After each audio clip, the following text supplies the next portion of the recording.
لقد کان لکم فی رسول اللہ اسوۃ حسنہ، البتہ تحقیق تمہارے لیے رسول اللہ صلی اللہ علیہ وسلم کی زندگی میں بہترین نمونہ موجود ہے۔ سرکار دو عالم علیہ السلام کی حیات مبارکہ، آپ کی زندگی کا ایک ایک عمل امتی کے لیے مشل راہ ہے۔ آج ہم جاننے کی کوشش کریں گے کہ سیرت النبی صلی اللہ علیہ وسلم ہماری کیسے رہنمائی کرتی ہے۔ آج کے اس پرفتن دور میں اخلاقیات اور موریلٹی کی بہت کمی ہو چکی ہے۔ وہ اخلاقی قدریں، وہ مورل ویلیوز جو کبھی مسلمانوں کے ماتھے کا جھومر ہوتے تھے، آج وہ اخلاقیات، وہ اخلاقی قدریں مسلمانوں کے ہاتھوں سے گم ہو گئی۔ ہم گزشتہ قوموں کا جب انالیسس کریں قرآن کی آیات کی روشنی میں، تو ہمیں پتہ چلتا ہے کہ پہلی قومیں اخلاقی گراوٹ میں مبتلا ہوئی۔ جس وقت رذائل اخلاق ان کی زندگی کا حصہ بنے تو عذاب الہی ان کی طرف نمودار ہوا۔ لوط علیہ السلام کی قوم جس وقت اخلاق اور نیچر کی، فطرت کی جو ریالٹی ہے، جو بیسک ہے، اس سے ہٹے تو عذاب الہی آیا۔ حضرت شعیب علیہ السلام مدین میں اپنی قوم کو سمجھاتے ہیں، اے لوگوں، ناپ تول میں کمی نہ کرو، پر دیانتی نہ کرو، جس سے جتنا پیسہ لو اس کو اتنا حق دو۔ قوم نے بددیانتی کی، امانت میں خیانت کی، اللہ تعالیٰ نے ساری قوم کو تباہ کر دیا۔ یہ جملہ غور سے سنیے گا، مومن جب کوئی بھی اچھا عمل کرتا ہے، اچھے اخلاق سے پیش آتا ہے، اسلام کی بنیادی اور بیسک چیزوں کو اپناتا ہے، اللہ تعالیٰ اس کی خیر و برکت دنیا میں بھی دیتا ہے اور اس کا اجر و ثواب اسے آخرت میں بھی ملے گا، کیونکہ مومن ہے۔ لیکن اگر کافر ہو اور اخلاقی اقدار کو اپنا لے، کافر ہو اور معاملات کو درست رکھے، تو اللہ اس کافر کو اس کے اچھے معاملے کی وجہ سے اس کو زندگی کے اندر، اس کی مال میں، اس کی جان میں برکت پیدا فرما دیتا ہے۔ کافر کے لیے اگرچہ اس کے لیے اجر و ثواب نہیں، اجر و ثواب صرف ایمان والوں کے لیے، اور بعض اوقات تو اللہ کافروں کے اچھے عمل پر ان کے عذاب میں تخفیف بھی فرما دیتا ہے، اچھے عمل پر۔ جیسے حضور صلی اللہ علیہ وسلم کی ولادت ہوئی، ابو لہب نے اپنے بھائی کے گھر اولاد کی خوشی میں اپنے بھتیجے کی ولادت اور پیدائش پر اس نے سویبہ نامی لونڈی کو آزاد کیا انگلی کے اشارے سے۔ اللہ نے قبر میں اس کی انگلیوں کے درمیان پانی کا چشمہ جاری کر کے اس کے عذاب میں کمی فرما دی، حالانکہ وہ تو کافر ہے۔ اسی طرح ہمیں تاریخ میں اور بھی ایسے افراد ملتے ہیں جنہوں نے اچھے عمل کیے ہیں، وہ کافر، جیسے حاتم طائی کو اس کی سخاوت کی وجہ سے عذاب میں کمی ہو گئی۔ تو تو پتہ یہ چلا کہ اچھے اخلاق اور معاملات کو اپنانا جس کے مقدر میں ہوگا اللہ اس کی زندگی میں برکت عطا فرما دے گا، اگرچہ وہ کافر بھی ہو۔ سورہ آراف میں جناب حضرت شعیب علیہ السلام کے بارے میں آیت نمبر 85 میں اللہ تعالیٰ نے اسی کا ذکر فرمایا۔ آیت نمبر 85 میں پروردگار فرماتا ہے کہ شعیب علیہ السلام اپنی قوم سے کہہ رہے تھے، یا قوم اعبدوا اللہ، اے میری قوم اللہ کی عبادت کرو، اور انہوں نے سمجھایا اپنی قوم کو کہ ناپ تول میں کمی نہ کرنا، اپنے تول پورے رکھنا، معاملات کو بہتر رکھنا، تمہارے معاملات بہتر ہوں گے، تمہیں سب سے بڑھ کر فائدہ یہ ملے گا کہ معاملات کی بہتری کے ساتھ تمہارے کام میں برکتیں پیدا ہو جائیں گی اور تمہیں دنیا کے معاملے میں آسانی پیدا ہوگی۔ آج ہم دیکھتے ہیں دنیا کی بہت سی قومیں اگرچہ مسلمان نہیں، لیکن وہ دیانتداری میں، سچائی میں، عدل میں، انصاف میں، احترام قانون میں اور ایثار میں، سیکریفائز میں، آنیسٹی میں ایک دوسرے، جس کا نقصان کیا ہوا، باوجود 57 ریاستیں ہیں، 1 ارب 80 کروڑ ہماری تعداد ہے، لیکن اپنے اخلاقیات میں پست ہونے کی وجہ سے آہستہ آہستہ ہم زوال پذیر ہونے لگے۔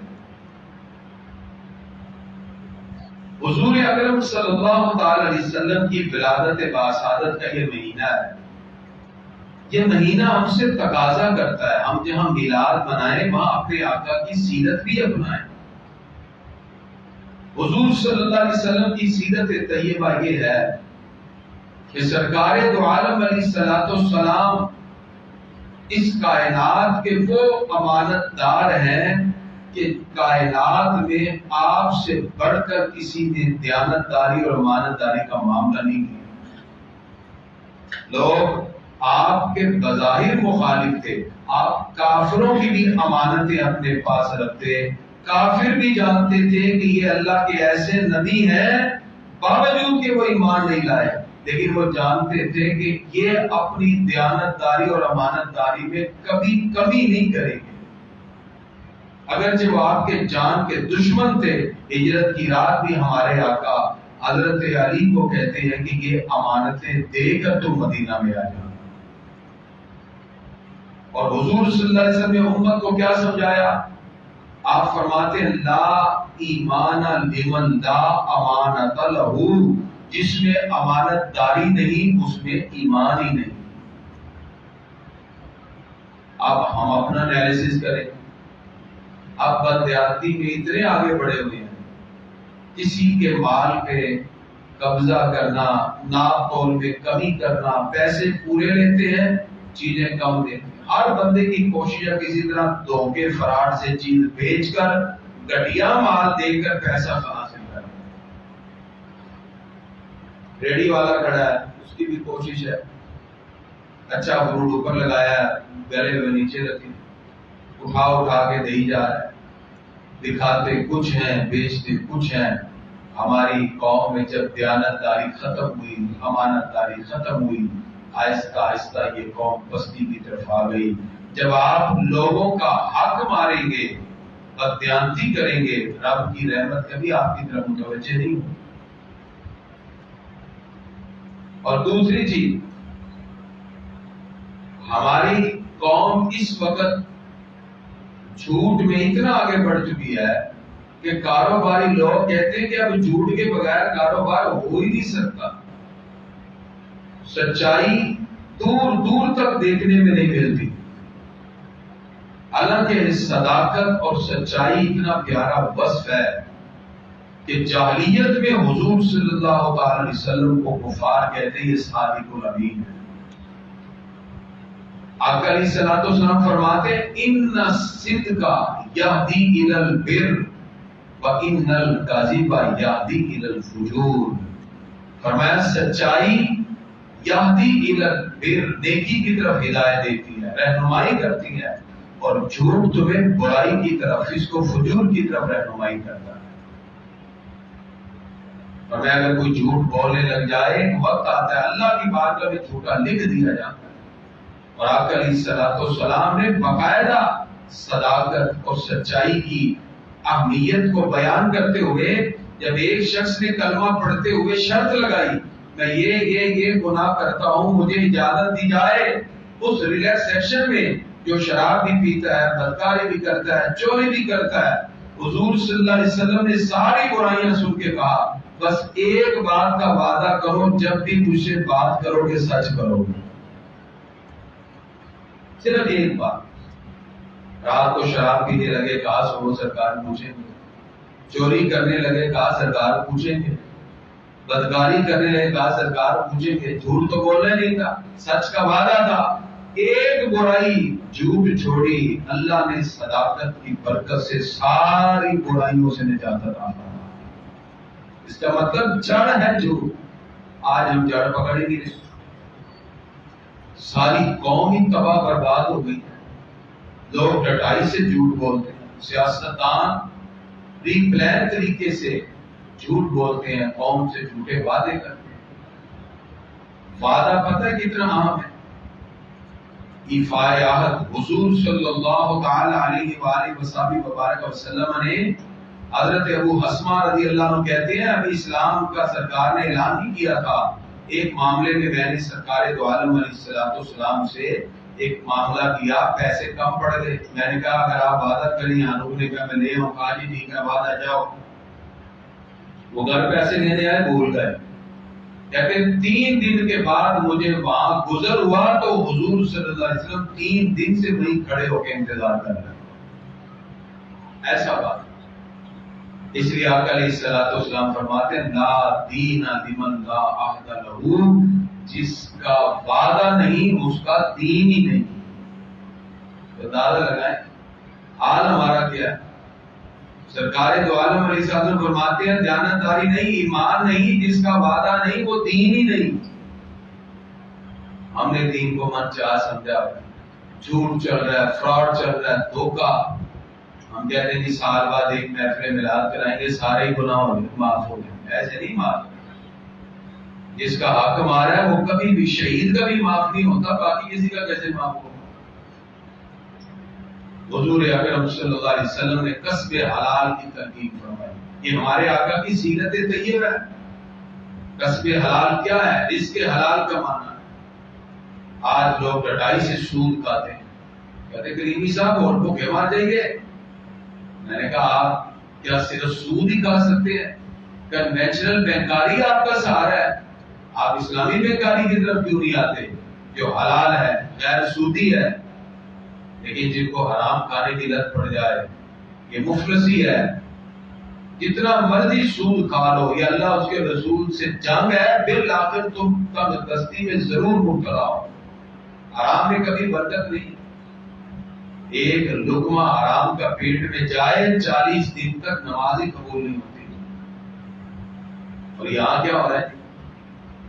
حرام بھی کما رہے ہیں، نام رکھے ہوئے فلانا سود خور ہے، 10 عمرے دیا ٹکٹاں نے، محفل بھی ہے جناب جی، لوگ جناب جی کھا رہے ہیں سود، نام اس کا سود خور ہے، حرام کما رہا ہے، اور سال کے بعد 10 عمرے کے ٹکٹ رکھ کے کہتا ہے سارا سود حلال ہو جائے گا، ایسے حلال ہو جائے گا؟ سود ہی ہے۔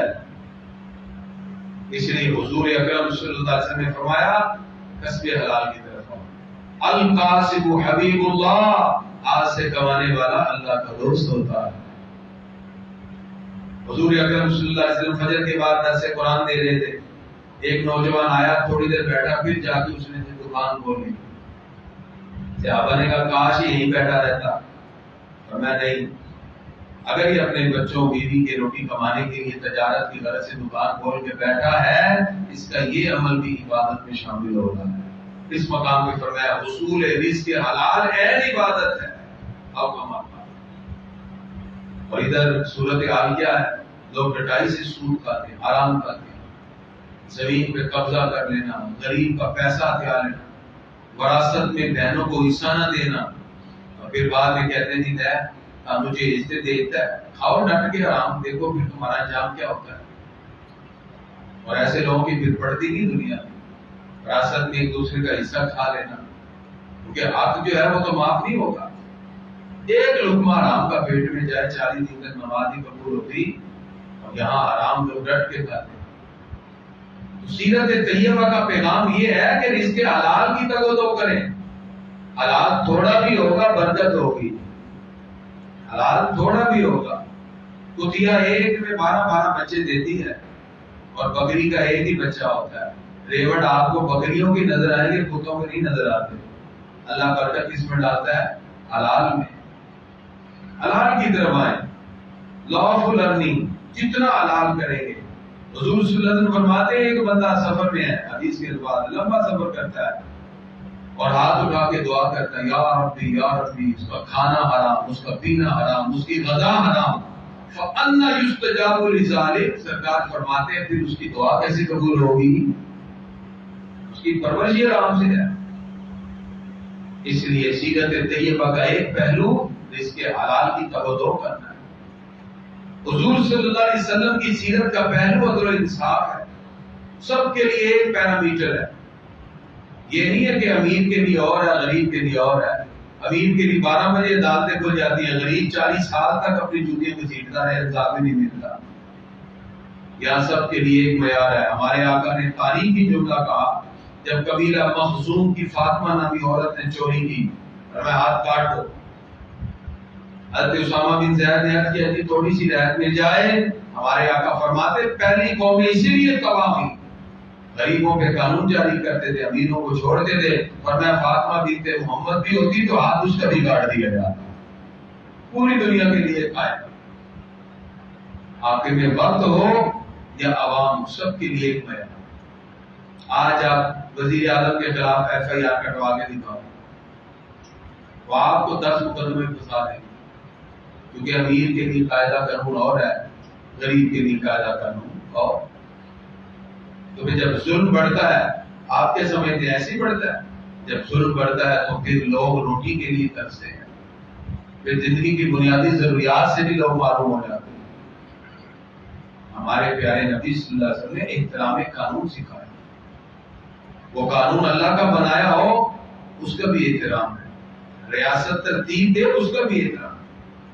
آج ہم اللہ کے قانون کا نہ احترام کرتے ہیں، ریاست کے قانون کا زیادہ احترام کرتے ہیں۔ اس کی وجہ خود غرضی، مفاد پرستی، لوگ ایگو میں مبتلا ہیں، اپنے آپ کو دوسروں سے ممتاز سمجھنا، اپنے منصب اور ڈیزگنیشن پر بیٹھ کر دوسروں کو حقیر سمجھنا، یہ ہماری تباہی کی دلیل ہے۔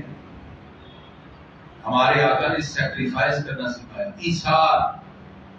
حضور اکرم صلی اللہ علیہ وسلم کے مہمان آ گئے، فرمایا کون ہے جو اپنے گھر لے جائے؟ اس وقت کوئی ہوٹل تو تھے نہیں، حضرت ابو طلحہ انصاری کہتے جی میں لے جاتا ہوں۔ گھر لے کے آئے، وائف سے کہا سرکار کا مہمان آیا، کہا جی گھر میں تو کھانا ایک بندے کا ہی ہے، آپ کیا کریں؟ کہا بچوں کو کسی نہ سلاؤ، کھانا آگے رکھے، کھانے سے چراغ بجھا دینا۔ وائف نے کھانا آگے رکھا، بہانے سے چراغ بجھا دیا، صحابی صرف منہ چلاتے رہے، سارا کھانا مہمان کو کھلا۔ صبح جب سرکار کی بارگاہ میں آئے، حضور صلی اللہ علیہ وسلم فرماتے ہیں اللہ کو تیری رات والی ادا بڑی پسند آئی ہے۔ رب نے قرآن کی آیتیں اتاری ہیں، وَيُؤْثِرُونَ عَلَىٰ أَنفُسِهِمْ وَلَوْ كَانَ بِهِمْ خَصَاصَةٌ، وہ اپنی ذات پر دوسروں کو ترجیح دیتے ہیں اگرچہ خود ضرورت مند ہوتے ہیں۔ یہ ہمیں اشارہ اپنانا چاہیے۔ سیکریفائس تو دور کی بات ہے، ہم سخاوت کی طرف بھی نہیں آ رہے۔ سخاوت کہتے ہیں ضرورت سے زائد مال اللہ کی راہ میں دینا، اشار کہتے ہیں اپنی ضرورت والی چیز کو بھی رب کی راہ میں دے دینا۔ ابو بکر صدیق نے اسلام کی عظمت کے لیے اپنے گھر کا سارا سامان سرکار کے قدموں میں پیش کر دیا۔ بس آئیے ہم سیرت طیبہ سے اس بات کا عزم صمیم کریں کہ یہ میلاد کا مہینہ صرف ہم نے میلاد سجانا اور منانا نہیں ہے، بلکہ اپنے آقا کی سیرت طیبہ کو اپنانا ہے۔ دعا ہے اللہ تعالیٰ ہم سب کو حضور صلی اللہ علیہ وسلم کی پاکیزہ زندگی سے وابستہ ہونے کی توفیق عطا فرمائے۔ آپ کے ذہن میں کوئی سوال ہے آپ پوچھ سکتے ہیں، اور پھر ہم دعا کی طرف بڑھتے ہیں۔ بسم اللہ الرحمن الرحیم، الحمد للہ رب العالمین والعاقبۃ للمتقین، والصلاة والسلام علی خیر خلقہ محمد وآلہ واصحابہ اجمعین۔ پروردگار آج کے اس درس قرآن حدیث میں جتنے افراد شریک ہوئے سب کی حاضری اپنی بارگاہ میں قبول کر، گھروں میں اسپتالوں میں جو بیمار ہے یا اللہ انہیں صحت یابی عطا فرما۔ پروردگار آج ہم نے اپنے آقا کی سیرت طیبہ کی روشنی میں اخلاقی اقدار کو جاننے کی کوشش کی۔ اس معاشرے میں اخلاقی انحطاط حد سے بڑھ چکا ہے، یا اللہ ہم سب کو اپنے آقا کی سیرت طیبہ اپنانے کی توفیق عطا فرما۔ حضور اکرم صلی اللہ علیہ وسلم کے بتائے ہوئے طریقے کے مطابق زندگی گزارنے کی توفیق عطا فرما۔ وصلی اللہ تعالی علی خیر خلقہ محمد وآلہ وصحبہ اجمعین برحمتک یا